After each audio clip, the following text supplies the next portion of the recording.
Exercice 5. Alors, dans cet exercice, on considère la fonction f définie par f de x égale x moins ln de x plus 1 et on vous demande, dans la première question, de déterminer le domaine de définition de f.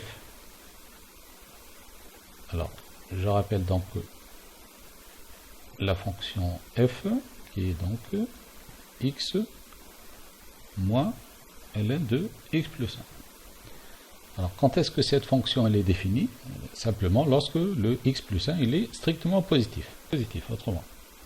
Donc, x est dans le domaine de définition qui est noté ici par d de f, si seulement si x plus 1 est ici donc, il est strictement positif, ou encore que x strictement supérieur à moins 1. Et donc, d égale 1 moins 1 plus l'infini. Deuxième question, f est-elle convexe?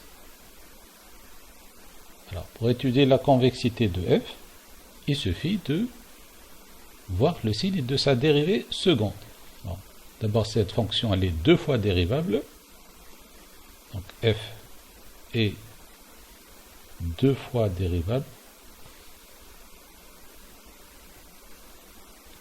sur son domaine de définition, simplement parce que c'est une addition de deux fonctions usuelles. On sait que la fonction ln elle est dérivable enfin une première fois, une deuxième fois, etc., enfin plusieurs fois. On a vu ça sur la partie sur les dérivées successives et que ça c'est simplement une fonction affine simple. Donc, ça ne pose pas un problème de remarquer que c'est deux fois dérivable sur d.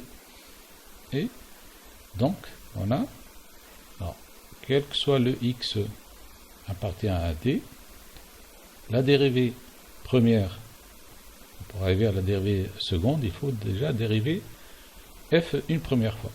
Alors, la dérivée première, ça sera, alors ça c'est la forme de l'addition de deux fonctions. Alors, la dérivée de x, simplement 1. La dérivée de moins log de x plus 1, en fait, c'est moins la dérivée de log de x plus 1. Et donc, ça sera moins.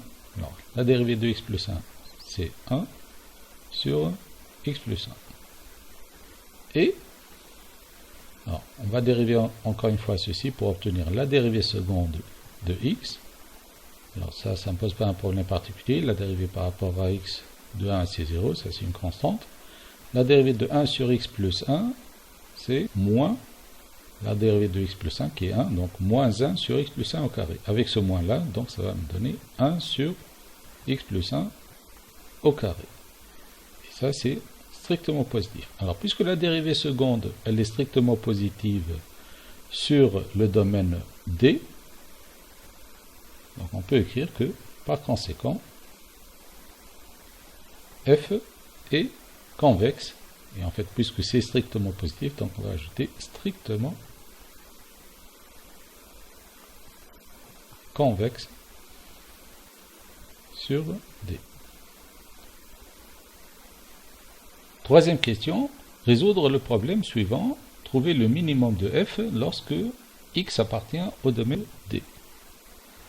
Autrement, trouver un extrémum de f d'abord, et on va vérifier que cet extrémum, c'est un minimum. Alors, si x est un extrémum, on verra par la suite est-ce que c'est un minimum ou un maximum. Mais si x est un extrémum de f, alors, il doit vérifier la condition de premier ordre. Donc c'est un point critique. Il doit vérifier la dérivée première de x égale à 0. C'est ce qu'on appelle condition de premier ordre. Je vais écrire comme ci. Condition de premier ordre. Ou aussi que, ça c'est relatif à un point critique. La condition est relative à un point critique. Donc pour trouver le x qui est un extrémum, il suffit de résoudre l'équation f' de x égale à 0.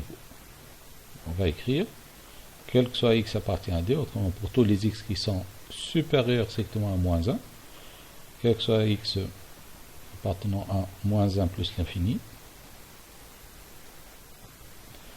f' de x égale à 0, simplement 1 moins 1 sur x plus 1 égale à 0, autrement 1 sur x plus 1 égale à 1, ou aussi que x plus 1 égale à 1, on va écrire, et donc équivalent à x égale à 0. Donc x égale à 0, ça c'est un extrémum. Alors, est-ce que c'est un minimum ou est-ce que c'est un maximum? Alors, on peut vérifier la condition de second ordre. Mais comme ici on a déjà montré que f est convexe, donc on peut simplement utiliser ce résultat, puisqu'on a un théorème dans le cours qui nous dit que si la fonction elle est convexe ou concave, on peut se limiter à la condition de premier ordre. Alors en particulier ici, puisque f est convexe sur son domaine, alors ce point-là, donc alors le x égale à 0, on va l'écrire ici, x égale à 0, est un minimum,